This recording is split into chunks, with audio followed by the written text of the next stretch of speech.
with encouraging you whatever stage you are in. Ibig sabihin nun, kasi pag sinabi ng next steps class, it's supposed to take you for your next level. Kaya ang una kong tanong sa atin nasaan yung discipleship wheel ninyo? Kasi yung discipleship wheel will tell you where you're at and what your next steps are. Ayan si ate, oh. Valedictorian ito. Nag-graduate. Oo, yeah. Oh, sige. And ang discipleship wheel, merong 4 na lugar yan. Diba? May 4. Sige nga, ate baby. Ikaw na. Tayong dalawa na lang mag-usap. Manood na lang sila sa atin. Okay. Yung discipleship wheel na yan, merong 4 quadrants, no? At dito tayo nagsimula sa born again. Yan. Na kapag ka daw ang isang kapatiran natin ay ipanganak na muli sa Panginoon, diyan na magsisimula ang kanyang pagbiyahe. Ngayon, dito sa area ito ay tinatawag na infant in Christ. Dito naman tinatawag na child. Oo, in Christ. Dito naman ay young adult. Okay. At dito naman sa kaduluduluhan, ikaw ay parent. Okay. And all of these have 3 behaviors. There are 3 behaviors na dinedevelop. Okay. And they are under the core value of this. Pagdating dito, you are learning several behaviors. There are 3. Ano yung first one? Share your life. Okay. You begin to share your life to others. Dati, hindi mo yung share yung life mo eh. Ngayon, you have a shared life. Ano yung susunod? Share your Truth. But now you're learning important truth in the Word of God, which brings you to number 3, habit. which is habits. You are also being, and remember, this means on shared life, that means you're coming to church. Shared truth, that means you're learning the Bible. Habits, new habits, meaning the things I used to do, I do them. No more. The places I used to go, I go there. No more. The books I used to read, I read them. Some more. Hindi naman. There's a great change since I was saved. So yung habits na yan, very important. Kaya natin in-introduce yung 5 steps or yung 5 immediate changes that will happen into a person's life. Okay? And what are they? The first one, the habit of reading God's Word, Bible. The habit of praying and talking to God. The habit of worshiping and coming to church. The habit of service and ministry. And the habit of sharing and evangelizing. Okay, or witnessing. Okay, witnessing. So, sinabi natin na dito pa lang sa infant stage, meron ng 5. Okay?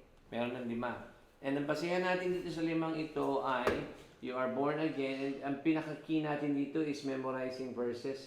Memorizing and reading the book of what? The book of John. Hindi kita makakategorize na child o infant kapag hindi mo pa natatapos yung book of John. Oo. Okay? So, Dana, natapos mo na ang book of John? Tapusin mo na kasi. Oh, asan chapter ka na? Tumalon ka eh. Nagpunta ka saan? Nag-revelation ka. Ang galing mo talaga. Advance ka, advance. Kailangan tapusin mo yung book of John. Okay?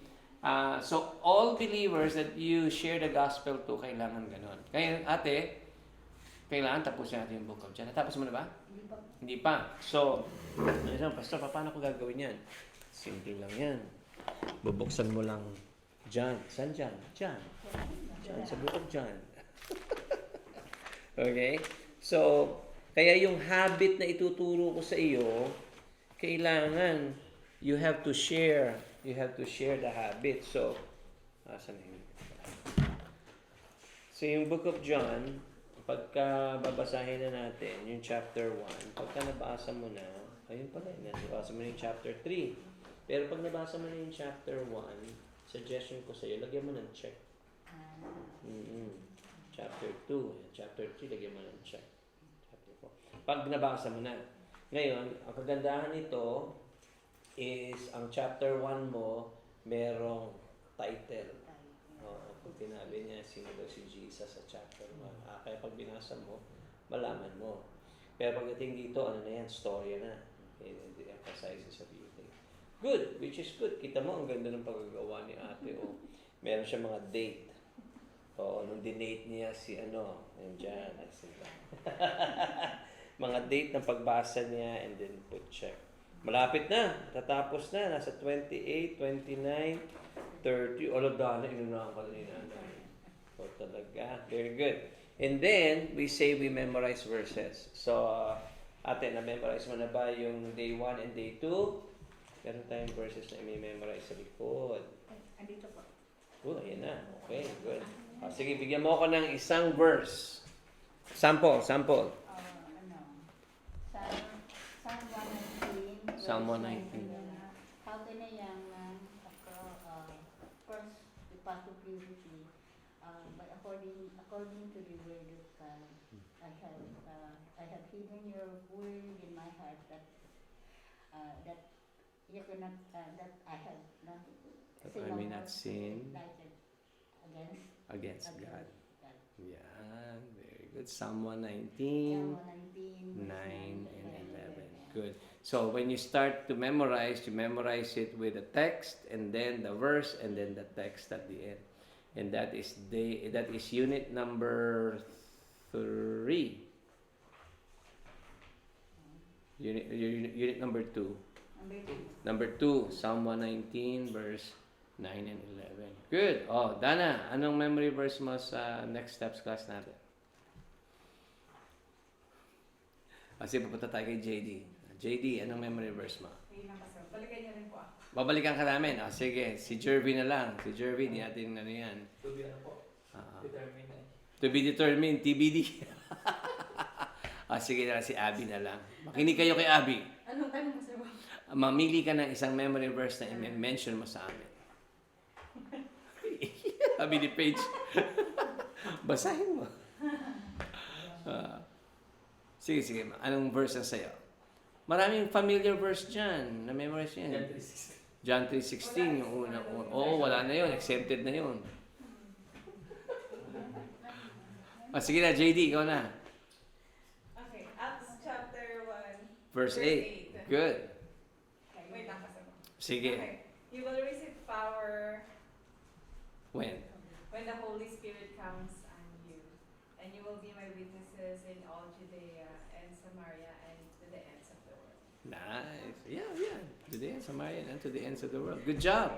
Yan. O meron ka ng katabing valedictorian. Nice. Paige, ikaw meron ka? Kailangan mo may ganito. Matthew 4:19. Matthew 4:19. Sige. Come follow me. Jesus said, I will... Sige, Nay. Tulungan mo nga yung anak mo. I will send you. Ayan. Thank you. King James Version na lang. I will make you fishers of men. Yes. Yan. Parang ang dali ng KJV minsan, ano? Oh. Pero kung tutuusin, parang hirap pa rin yan. Yeah. Okay, good. Abby, meron ka? 1 John 1:9. Uy, ganda niya. If we confess our sins, He is faithful and just to forgive us our sins and purify us from all unrighteousness. Yes, 1 John 1:9. Sige. Ano na yung mga Joshua 1:6. Say John 3:16. Ang kulit talaga nito si Jeremy. Balik na balik sa John 3:16. Pamili ka ng isa. Bago kasi yung memory verse ko. Pastor, nandito sa lesson. Joshua 1:6. Bigay mo kasi mo sa ano. Sige, why not? Baka may extra points yan. Kasi, pumasok. Yung panic tuloy si Jeremy. Psalm 37, Ah, verse 4. okay. Delight in the Lord, and He will give you the desire of your heart. Psalm 37:4. Wow, good job. Sige, Dana, ikaw na. Matthew 4:19. Yeah, good to Spotify. Oo. Come follow me and come follow me, Jesus said, and I will send you To be out to fish people. nice. Okay. Anong version mo yan? NIV? NIV. Oh, hirap pala ng NIV. Okay. Good. Balik na ako sa King James. Oh, balik ka na sa King James. Okay. Pagdating ng infant, child, okay? Could you imagine you're looking at our whole membership? Wala pa, kukunti lang. 12 lang yata kayong nakapasa ng infant class. Wala pa nagme-memorize ng verses. So the next is child. And what are the 3 behaviors that we want to see change on a child quadrant? Sige, ate. Connect to God. Number 1 is connecting with God. Okay? The idea of reading your Bible every day. Kailangan yung habit mo dito matuloy dito. Okay? Next. Connect to small group. Small group. Okay. And Connect them in to purpose. and connect them for their purpose and mission. Okay. So the idea is, ito kailangan kasama ka na sa Sunday school and small groups. I saw the list ng ating small group. Praise the Lord. I did not see the list of our Sunday school. Now, by the time we get to the Sunday school, in the end of the month, magkakaroon tayo ng enrollment sa Sunday school. Kasi gagawin na natin school style na ngayon. Okay? And everyone should be a part of a small group and or / Sunday school. Okay? So, yun ang importante. So, ang benchmark natin dito ay memorizing, reading the book of John. Pagdating mo naman dito, it's being a part of a small group and you're connected. Connected with God, connected with others, and pursuing your purpose. Okay? Pagdating dito sa young adult, ano ang behavior change? Ministry,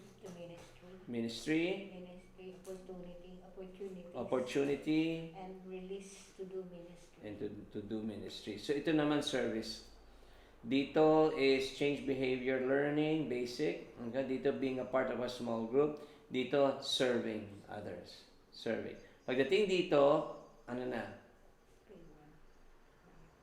Disciple making na, which is first behavior. Explain disciple process. Yes, you should know how to grow people in the faith. And Release to disciple another with you with being, your heart. that's right, being able to coach others, to disciples others, and Release the disciple alone. yeah, okay. So, and I want to take advantage of this. We're gonna open to 2 Timothy chapter 2, verse 2. 2 Timothy chapter 2, verse 2. Erasing ko na to ha, pagka wala nang picture, wala na. 2 Timothy chapter 2, verse 2. And tingnan natin itong process na ito kasi we have been heavily involved in encouraging you in the discipleship process. Okay? 2 Timothy chapter 2, verse 2. Sino mabasa? Chapter 2, verse 2. And the things you have heard may say in the presence of many witnesses, entrust to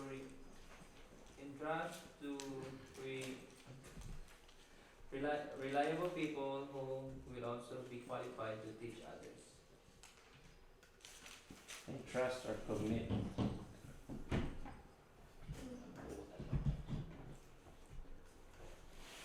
To faithful or reliable others or men who shall be able to teach others also. 2 Timothy chapter 2, verse 2. What's the best way to memorize 2 Timothy 2:2? 2, 2, 2. 2, 2. 2 Timothy 2:2.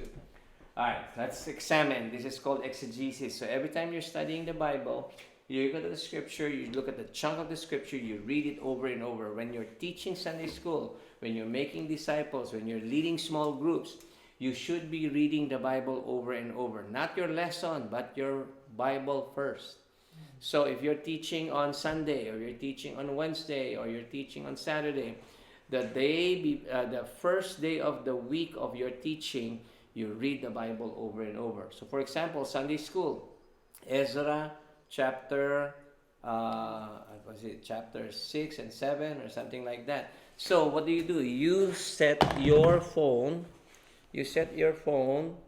to the Bible app, and you go to Ezra, and the whole day of, say, if I'm teaching on Sunday, the whole day of Monday, I read Ezra chapter 1 over and over.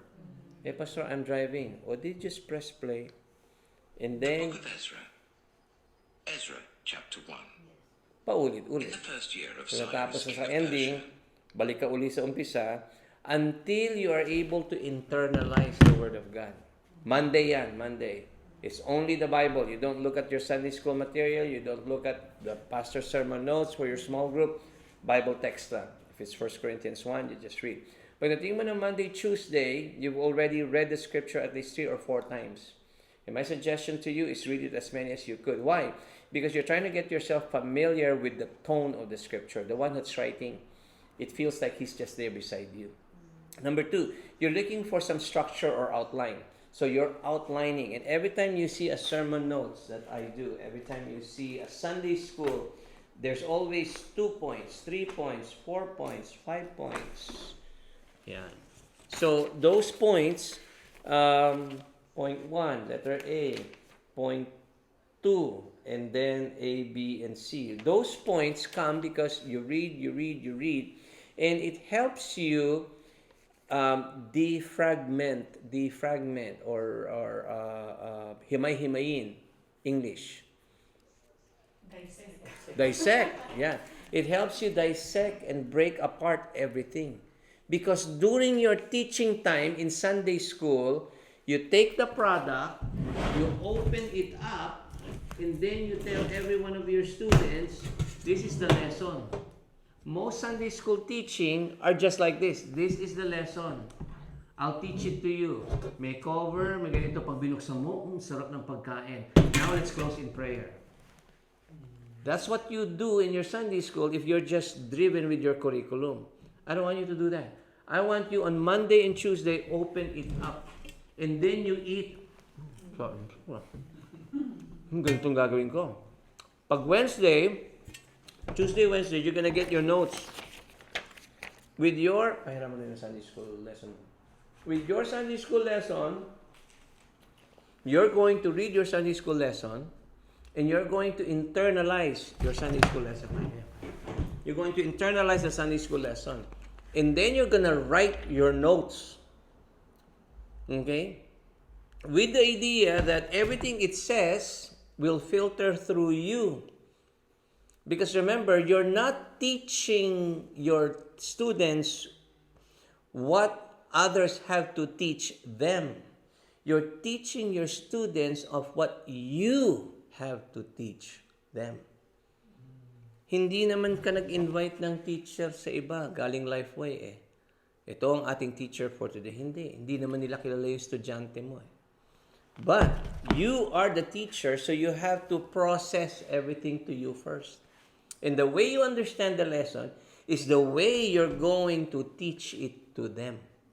Kaya pagdating ng Wednesday, Thursday, nakakagawa ka na ng notes mo.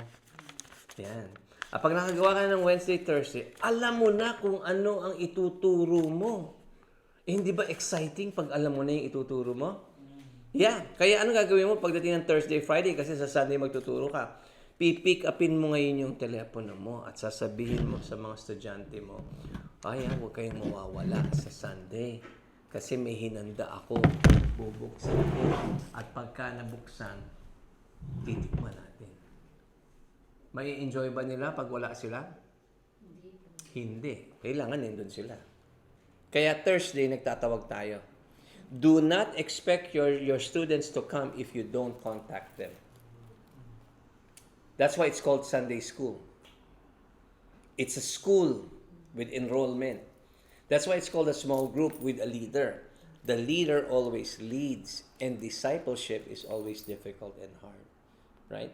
Thursday and Friday, alam mo na yung notes mo. Pastor, ang gagawin ko ng Saturday, the day before I teach. You rehearse your notes. And you teach from your notes. You don't teach from this book. This book is actually closed on Sunday school. Your notes is the one that's open and your Bible is open. And your opening is, let me teach you what the Lord taught me this week. You do not teach them what Lifeway taught you this week. You teach them what the Lord taught you this week. The Lord taught you all of these, and that's what you give to your students. Make sense so far? Now, look at this passage. It says, and the things you have heard of me. Ano yung things? Yan yung things. The Bible. The things, the Word of God. You have heard of me. In other words, everything that has been taught to you, theology, dispensationalism, memorizing of Scripture, reading the Bible, the things have been taught of you. You heard of me. Paul said, the things you have heard of me, you say to many witnesses, or entrust or commit to many witnesses who are able, commit to faithful men. The things you have heard of me among many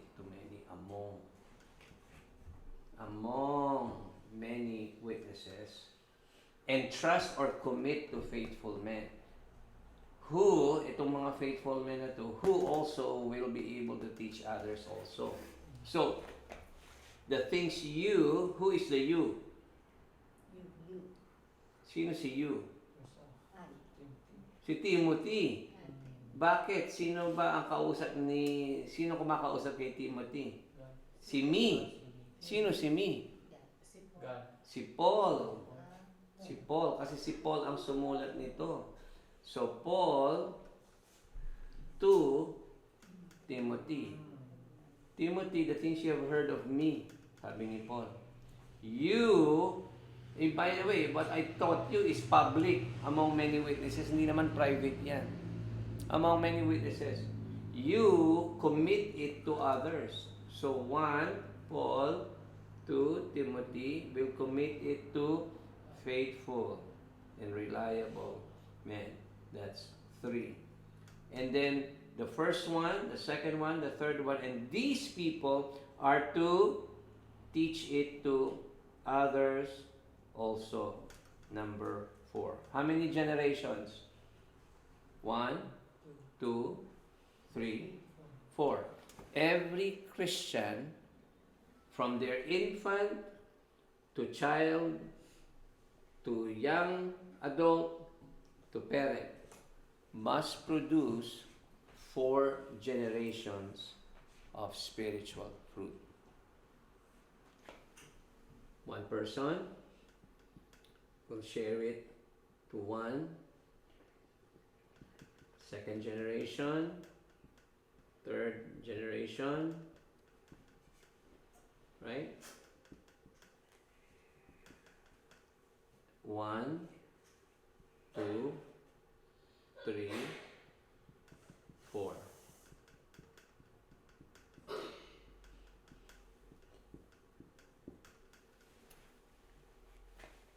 If you disciple someone and they're not doing this, you're not discipling them enough. You may be teaching them, but you're not discipling them. It's a big difference. Discipleship is not just simply teaching. Discipleship is walking as Jesus walked.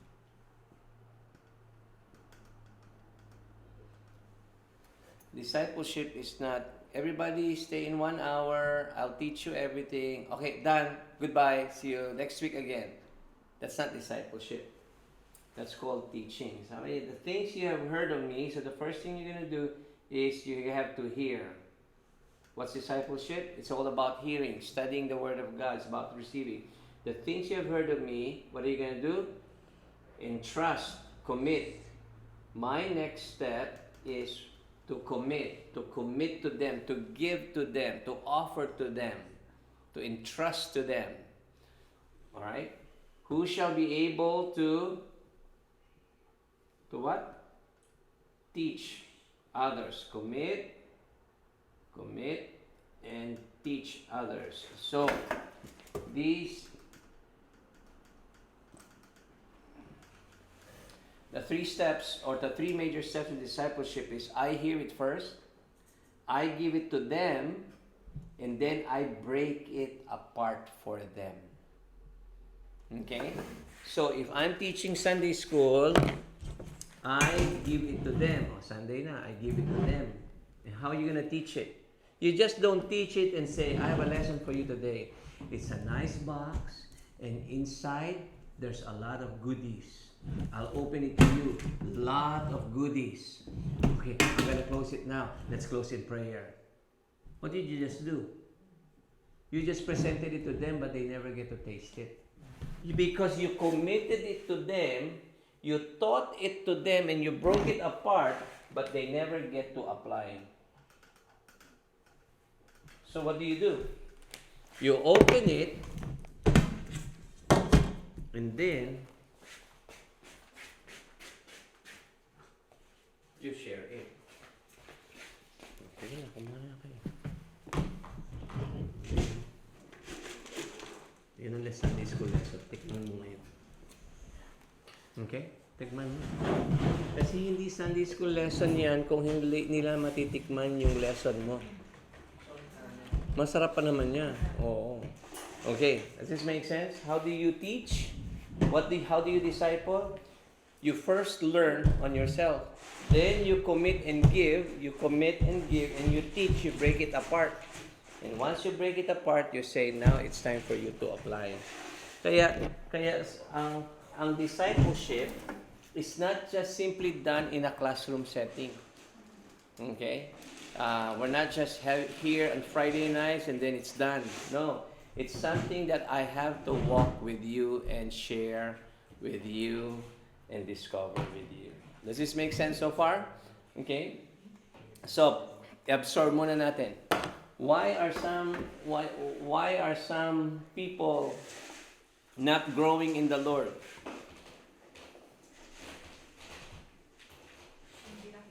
Hindi nakikinig. Not showing. Kaya hindi nagpo-produce. Oo. Ibig sabihin nun, if I am your Paul and you are Timothy, after you is your own Timothy, and after them is their own Timothy. O, naka-4 na ako, pwede na ako mamatay bukas. Oo. Kayo hindi muna. Kasi wala pa yung susunod at susunod. Ayaw mamatay pa, Sir Bon. So, hindi mag-Timothy. Yeah. And it's so interesting na finding people, your Timothy is very important, who have received Jesus. A lot of times Timothys are, we think that some Timothys are not organically saved in your teaching ministry or in your ministry. Some of them, they're transplant. Oo, naligtas doon sa kabila. Pero pagpunta sa iyo, nagutom, kaya sa iyo lumalago. Disciple mo na rin yan. The whole idea is you have to teach your people following you to teach it to the next person. This is why we created a list last Sunday. Daming direktor. Ilang direktor yun? Dami Direktor nito, direktor nito, direktor nito. Tanong ko kay Pastor Page, Pastor, sino ang i-direct nila? Wala pa. Hindi, naputol. Kailangan meron tayong i-direct. Oo. So, yan ang next section natin. Which is, in your Sunday school, it has to, or in your small group, it has to follow this. It is not in the idea of I'm just teaching it to you.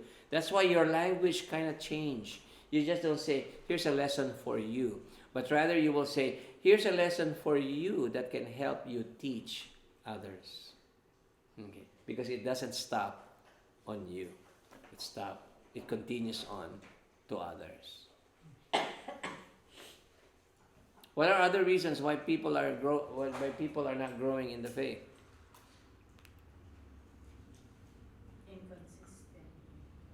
Inconsistent because discipleship requires hard work. Yeah, hard work talaga. Kasi para ka nagpapalago ng bata eh. 'Di ba? Ang bata hindi mo pwedeng sabihin, "Oy, pinanganak na kita ha, bahala ka na sa sarili mo." And so many people are born into the kingdom because they are impatient Christians. And they think that discipleship is just simply inviting them to church and that's it. Even the Apostle Paul says, I was born into the kingdom for labors of months. Even Paul understood that bringing people to Christ closer to Him requires hard work. Who is our best discipler model? Jesus. What did He do? Did He tell the disciple, "Oh yeah, every Sunday, you meet me. Monday to Saturday, you can do whatever you want." Is that what He did? What did He do?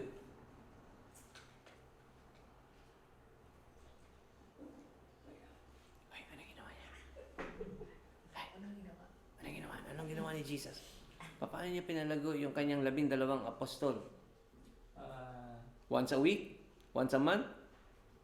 Every day. Every day. Ano sabi ni Jesus? Come, follow me. Yeah.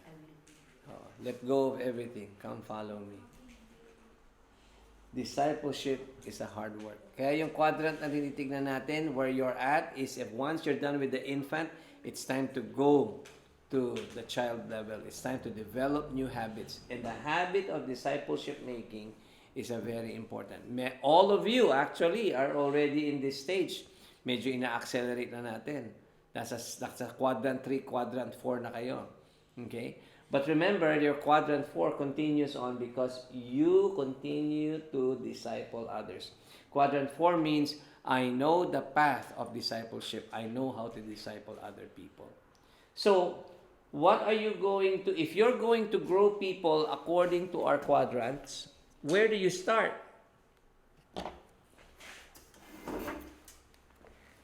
Where do you start? Saan magsimula?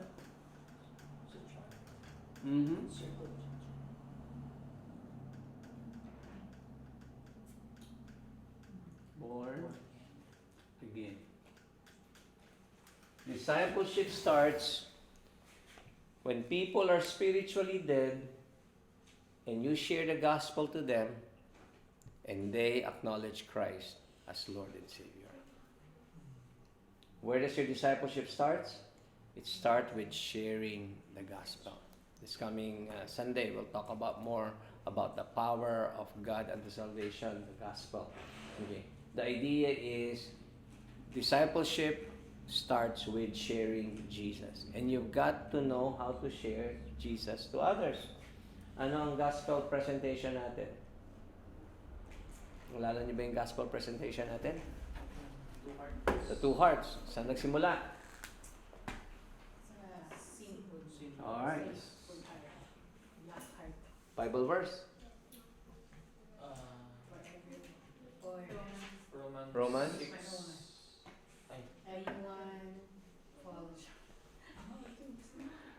Romans 3:23. 3:23. For all For all have sin and come short of the glory of God. Yes. Okay. And then what happens to the person who are in their sin? Romans 6:23.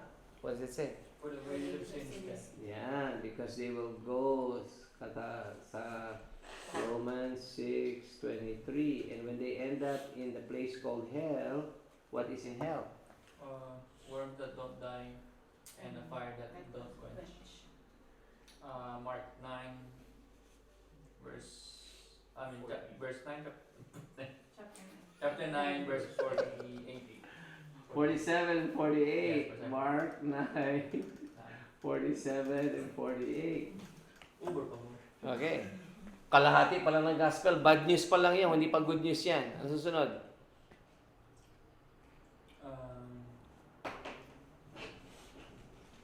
For God so loved the world. John 3:16 na. Yan. That He gave His only begotten Son. John 3:16. God. That He gave His one and only Son. And whoever,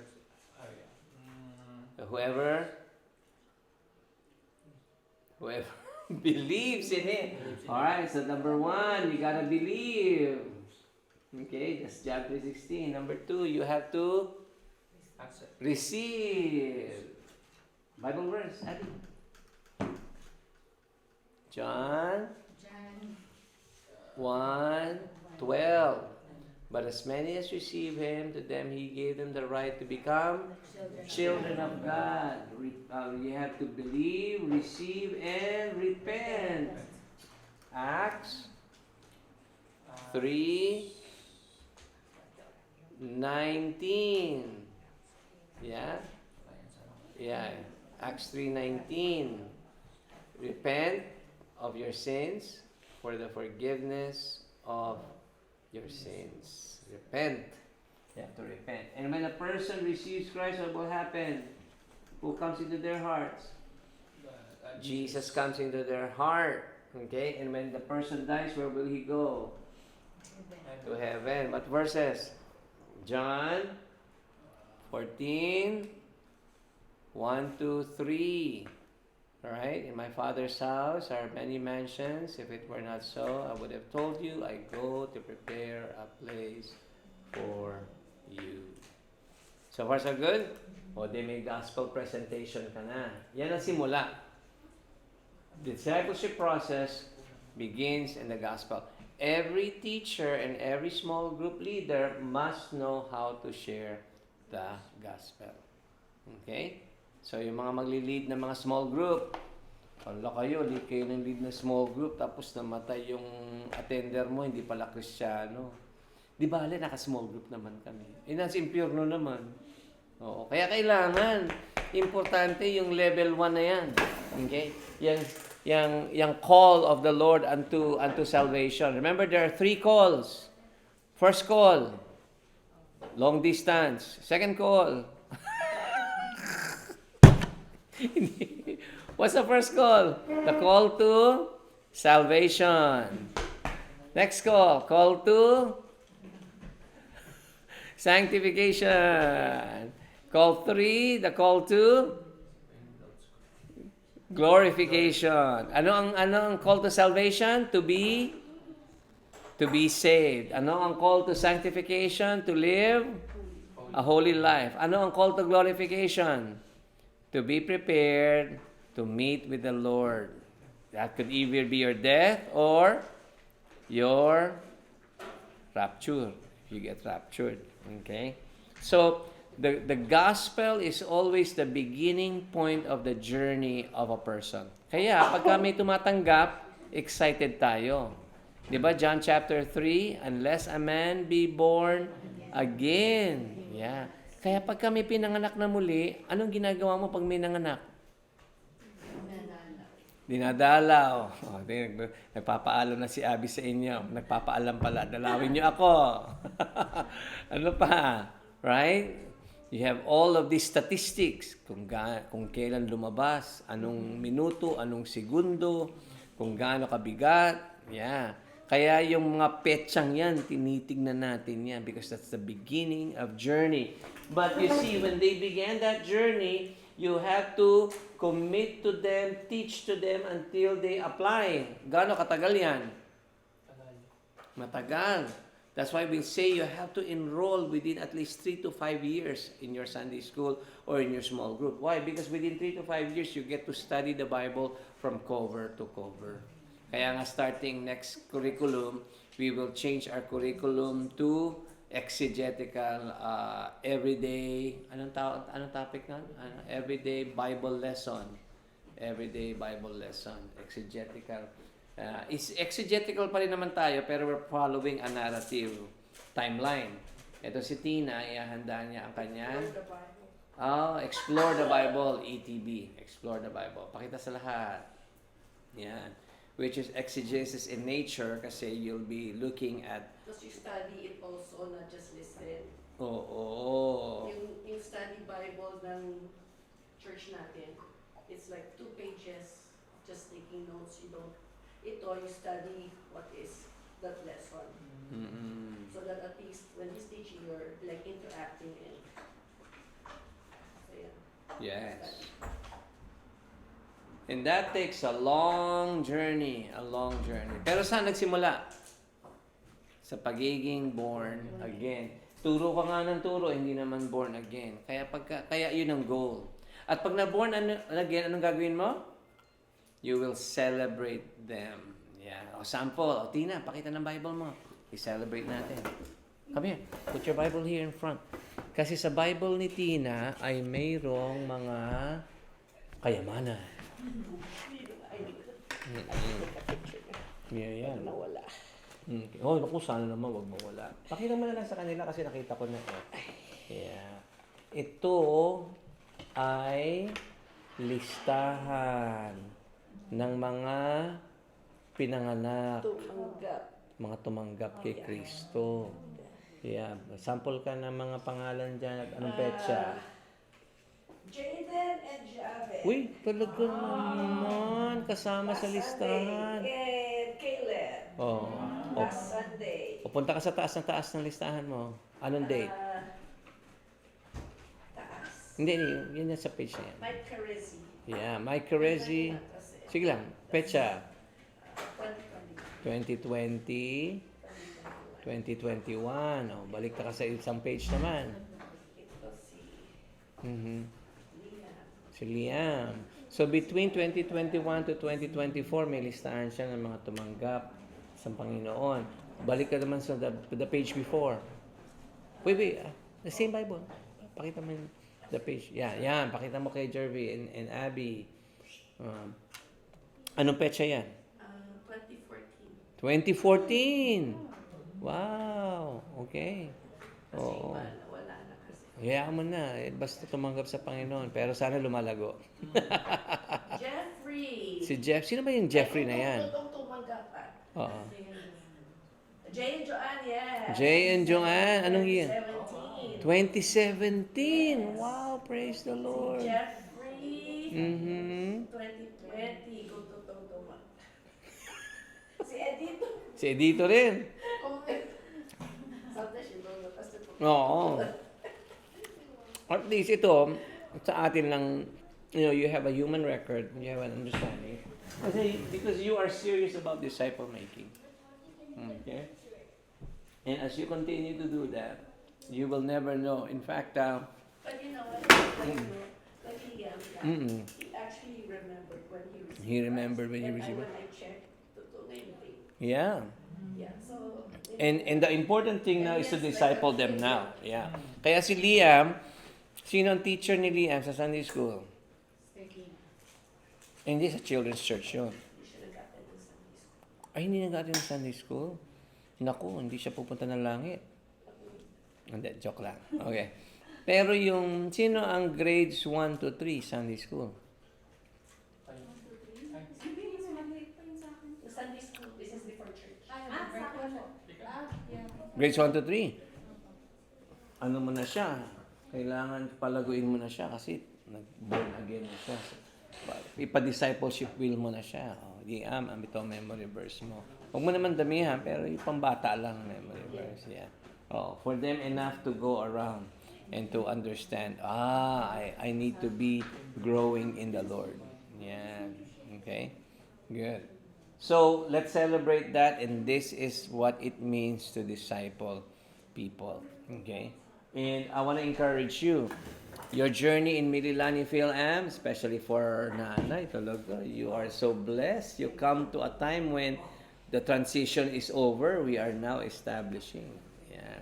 So, we are grateful. Kaya, hopefully, you continue to walk with us. Do you have any questions? Are they done? Oh yeah, we're done. Come on in. Hi, JJ. Hello. Come.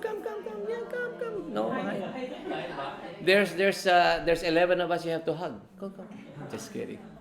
Yeah, excellent. Good. Yeah. But are there any questions on what we've learned tonight? Yeah. And in case you don't know who they are, this is Nanay Bit, this is Dana, this is Shady, Jerby, Abby, and Pastor Rich. Okay, don't forget, you have a test tomorrow. Oo, kaya nga atin lang eh. Take care. Bye-bye. Yeah. All right. So, these are exciting things. What do you think so far? Does this fit to what we're doing? Do we understand a little bit of what we're doing? We initiated something last Sunday and you're like, ooh, what is this? Actually, hindi pa nga kompleto. Tatapusin natin yan this coming Sunday. Okay, good. Thoughts or questions? Kamusta ang popcorn? Okay.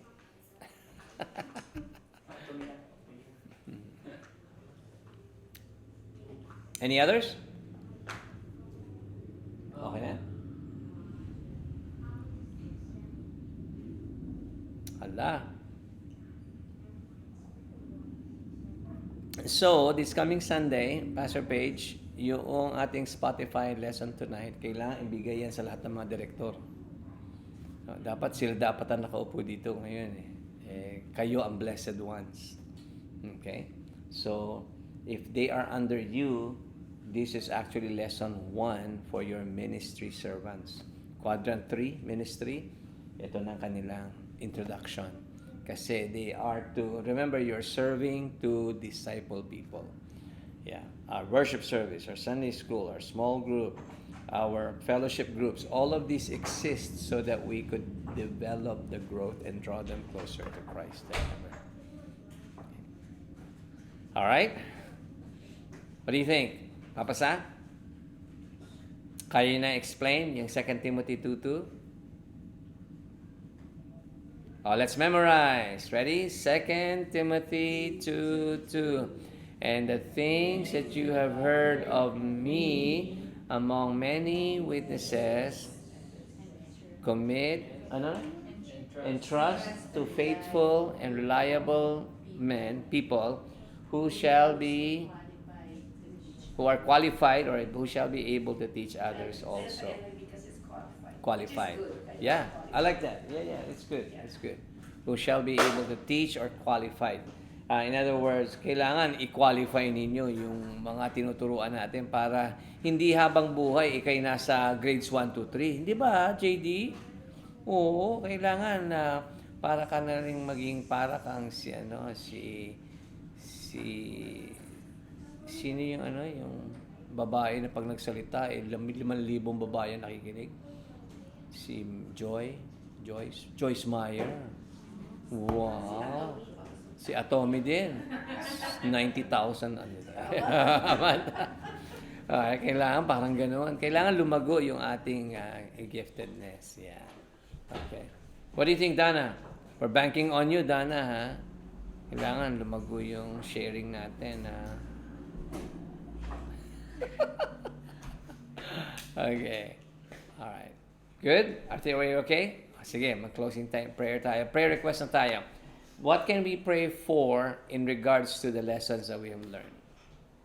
Prayer request. And I'll ask Pastor Page to close us. Sige nga, we'll just go around. What are your prayer requests in regards to what we heard? Prayer we can apply it. Application. Yeah. Yeah. Can commit to it. Mm-hmm. Kasi in the vernacular of men, this will be men that you play with basketball every Saturday. Yeah. Or Sunday afternoon. And what else can we pray for? That we will be able to manage our time so that Yes. Because it does require a lot of sacrifice. Could you imagine you're studying from Monday to Friday and only to pagdating mo dun tas wala pang nag-attend. Kailangan your sacrifice and dedication has a return to it. Learn how to manage your time. How many of you are good managers of your time? Wala ba? Oh, okay. Good. Hindi ka. Oo. Akala ko kasi magagaling kayong organizers eh. Oo. May mga kalendaryo ba kayo? Meron. Sinusunod din niyo yung kalendaryo. Hindi po. Sige. Any other prayer request? Pastor Page, ano pang prayer request niyo for Pastor to close us in prayer? Patience. Yeah. In fact, we were asked a question today. How do you know you have the Holy Spirit? Patience. The fruit of the Spirit are love, joy, peace, patience. Yeah. Then you know you have the Holy Spirit in you. Sige, Pastor Page, these are the things you can pray for us. Okay, let's pray. Our Heavenly Father, we want to say thank you, Lord, for this day. We want to say thank you, Lord, for this time that we're here, oh Lord. We want to say thank you for this opportunity for each and every one to listen to your word, to study your word. I want to say thank you for Pastor Bong for facilitating this. And as we go deeper, Panginoon, sa aming Christian life, sa aming relationships sa iyo, may we ask you for your guidance to be with us, Panginoon, especially being as a Timothy in this generation, Panginoon. May you continue to be with us. We pray for patience. We pray, Panginoon, for the time management. It's not going to be easy, but we're thankful because we're not doing this for us, Panginoon, but we're doing this for you, Panginoon, at sa mga tao. We want to be na makasama po namin, Panginoon, at lumago, at mag-grow, and to have a deep relationship sa inyo, Panginoon. We want to say thank you, and may you give us this heart of being patient, Panginoon. Maunawaan po namin yung po salita, yung aming po pinag-aaralan. Patuloy po kayo na gumabay sa amin. Maraming salamat for this. At nawa, Panginoon, sa mga church family po namin na hindi namin kasama for tonight. Please remind them for this next step class that we have every Friday. Ingatan po kami sa aming pag-uwi. And again, we want to say thank you for everything. We love you, we give thanks. In Jesus' name we pray. Amen. Amen. Thank you, everyone. And if you have not subscribed on our Spotify yet, please subscribe. Okay? Paano ba mag-subscribe? I-like lang po. Oh. Parang Facebook? Para po siya, may parang bell na. But you still have to download the app. Yes. So download the app and then look for Mililani Phil-M Baptist Church. Since this one is a video po, I can upload this to YouTube. I'll be visual. Sa iba pa yung podcast sa Spotify. Podcast.